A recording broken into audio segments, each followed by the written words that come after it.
today I had this case, and it was packed full of product and food, and it was not temping. It was showing, it was pretty hot, and it was all froze up.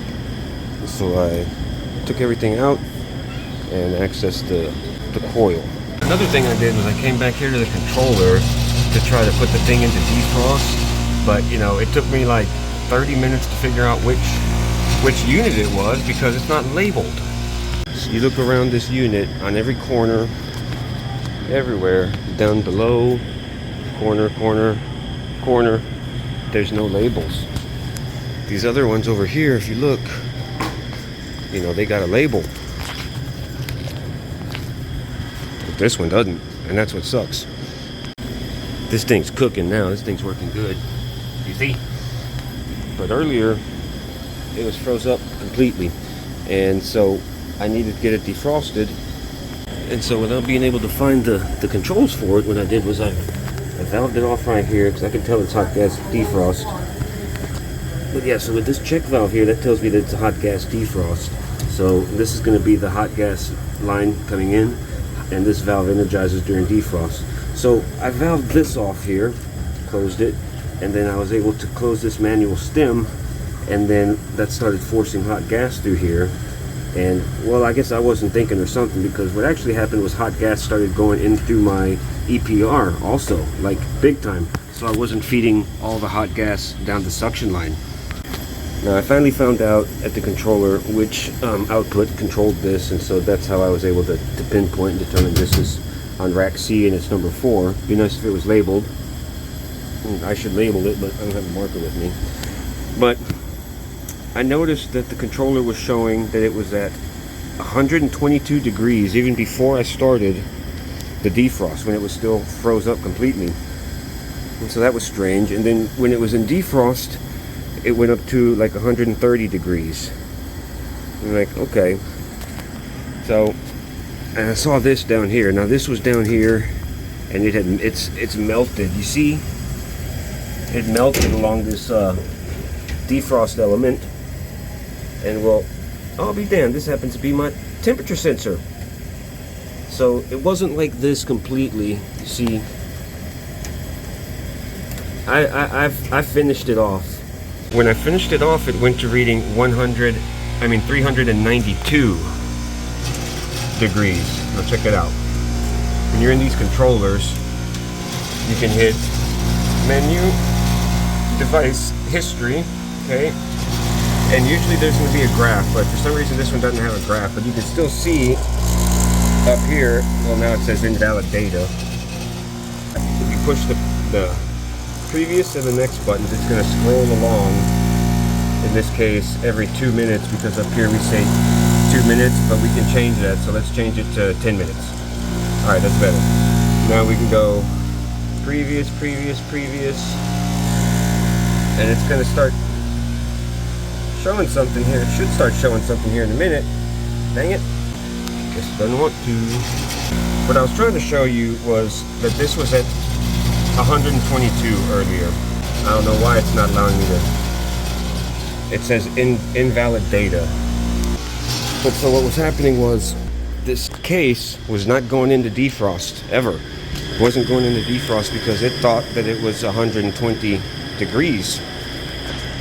So at 120 degrees, the controller is going to tell it to cool and, you know, stay on and cool. But then it's also going to say that it's satisfied, the defrost termination is satisfied. So it might go into defrost for like a couple of seconds and then it will come out.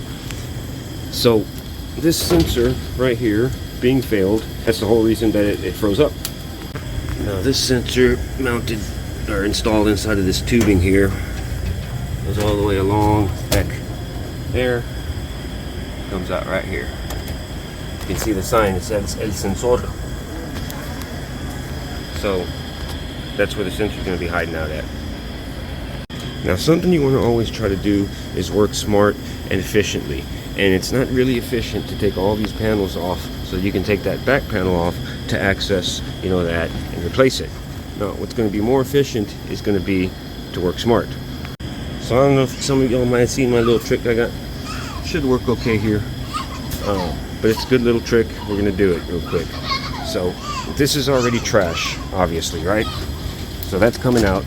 So it ain't gonna hurt us none to cut it. Okay? We're gonna cut it. Bam, like that. Cut. Now there's a reason I cut it on this side and not that side, because we're gonna do some fishing. We're gonna fish, and we need to send the end that has no obstacles on it, like this end right here has obstacles. This end right here has obstacles. Running it through a hole like that is going to be difficult. Whereas if you just take this simple little end right here and this simple little end, you know, those are going to run through a hole real easily.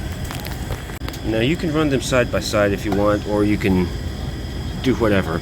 But the most important thing you want to do is with each spin of the tape, you want it to be nice and tight and flat against all the surface area that it can be on the tape. So like over here, that's pretty good right there. Right here in the middle, not so much. But like over here, it's pretty good. And that should hold it if you got good tape and if your surfaces don't have any like oil on them or anything like that. And then you just pull it through from over there. Gotta make sure you got, you know, your slack available over here on that end. Maybe, you know,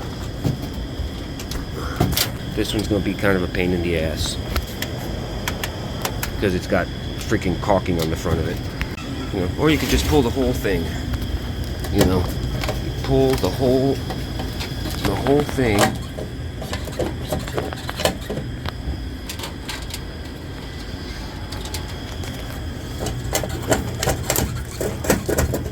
Doesn't really want to go, huh?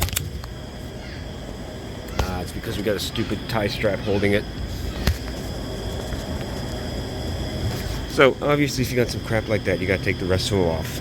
I need to go ahead and put this thing in a defrost because it's really hard to work on because it's like so cold and everything is stuck together. So I'll put this one into defrost like that. Should be in defrost now. Yep. And man, I'll tell you what, this hot gas defrost, it works like really, really well. Alright, I did have to take the back cover off because of this stupid thing right here. Alright, but now I got it out. I'll go ahead and use the fishing technique because it'll just probably be easier, but I don't even have to do that now. I could just run it.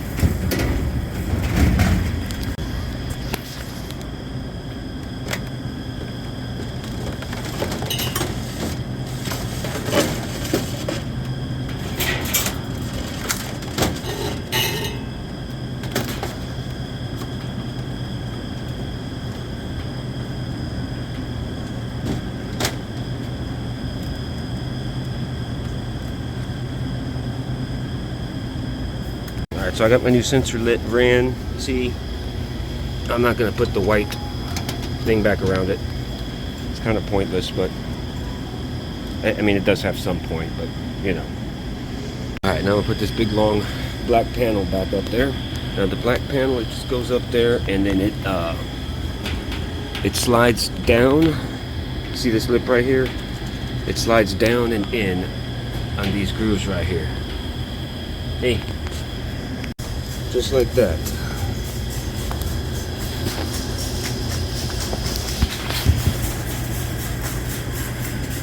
All the way across. Make sure it's in there and not loose. Then you take your stupid little deflectors here, and I think they go, let's see, how do they go? Gotta be like this. Alright, so they're gonna go like this. Yeah. Go in, pop up like that with the rounded side to the bottom, you know, so like this.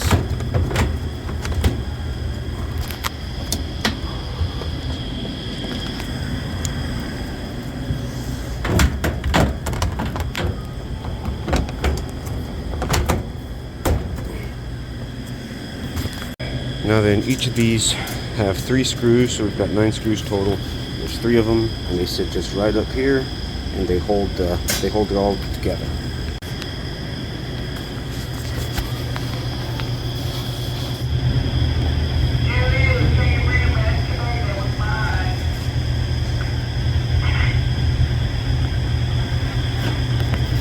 Alright, so now I'm gonna take the manual defrost off, and our temperatures here is still gonna show at 392 because the circuit's still open. But let's see here.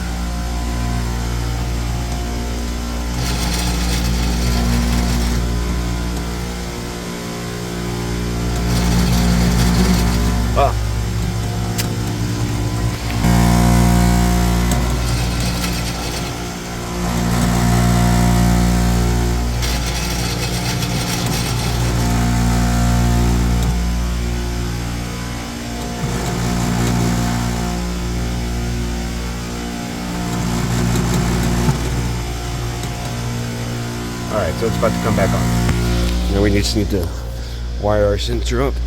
We'll be good. Alright, so I got my two connections ready to connect to each other.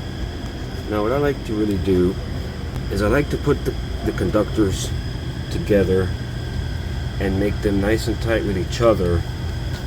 And then I use the wire nut just as like protection. And so I'll have my conductors like this, and then I'll tighten them up even more with a needle nose with two hands. And then I'll fold it in half so that the wire nut actually kind of grabs onto something, and I won't even tighten it that much to where it kind of like the wire nut will want to rip it or tear it. You know, kind of like this. You know, I'll have my conductors nice and tight, and then I'll fold it once, and then put my wire nuts on them. And the wire nut will actually kind of grab it, and it'll pull it down onto itself, and then once it does that, don't tighten it any more than that. Some tape. Then add some tape to each one, and then tape them together and tuck them down in a good spot away from the heating element. And so taped it like that with these other wires over here. This was trash. And then I scooted the heating element a little bit forward, you know, kind of keep it out of the way.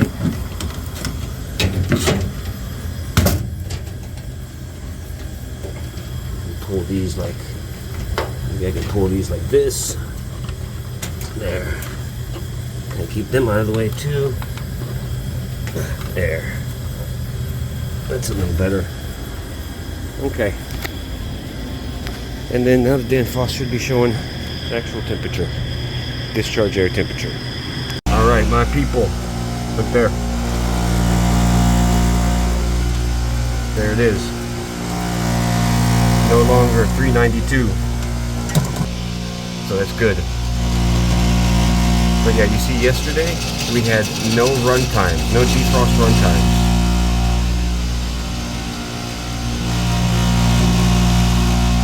It's crazy, huh?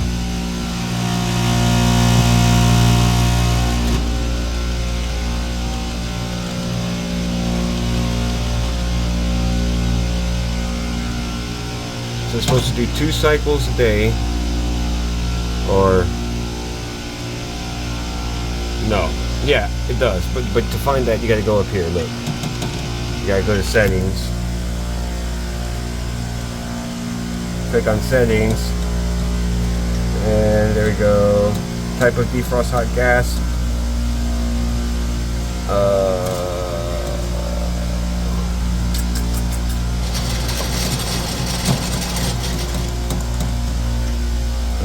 Number of defrosts per day, 2.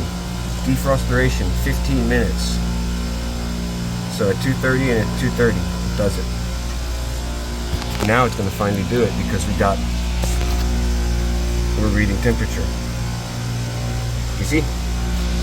Then once you put it all back together, don't forget to tighten up your screws if you didn't do it already, like me. And then put all your covers back on and call it done.